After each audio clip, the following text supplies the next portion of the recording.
Je m'appelle Marie Billard, je suis superviseure au sein de l'équipe Stratégie Secteur Public qui est située à Paris et je suis bénévole pour la Fondation KPMG depuis plusieurs années. Eh bien l'église, c'est un objet qui me rappelle l'engagement que j'ai eu dans le cadre de l'association Article 1.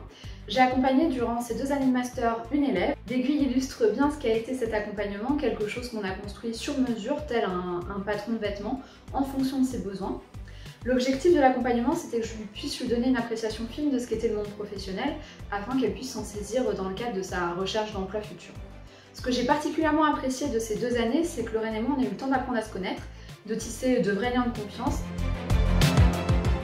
La boussole, c'est un objet qui me rappelle le coaching que j'ai effectué auprès de jeunes en recherche d'emploi dans le cadre de l'association Mosaïque RH.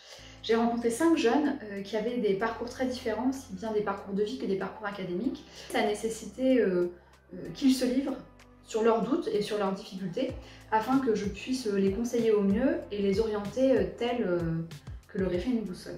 Ce qui m'a plu durant cet accompagnement, c'est qu'on a pu identifier, eux et moi, quelles étaient leurs forces et les compétences sur lesquelles ils pouvaient s'appuyer dans le cadre de leur recherche d'emploi, parce que bien souvent, ils n'en ont pas conscience. Et bien, c'était à l'occasion de la Semaine de la Solidarité organisée par la Fondation KPMG en fin d'année 2020.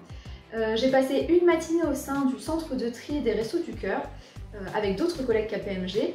Nous avons aidé les bénévoles sur place à trier l'ensemble des denrées alimentaires réceptionnées pour le repas de fin d'année. Je retiens 2 anecdotes de cette journée. La première, c'est que c'était très physique de porter toutes ces caisses. Et la deuxième chose, c'est qu'on a dû compter et beaucoup recompter pour vérifier qu'il n'y avait pas d'erreur dans le comptage des denrées alimentaires, parce qu'une erreur de notre part, ça signifiait un repas manquant pour un bénéficiaire de l'aide alimentaire.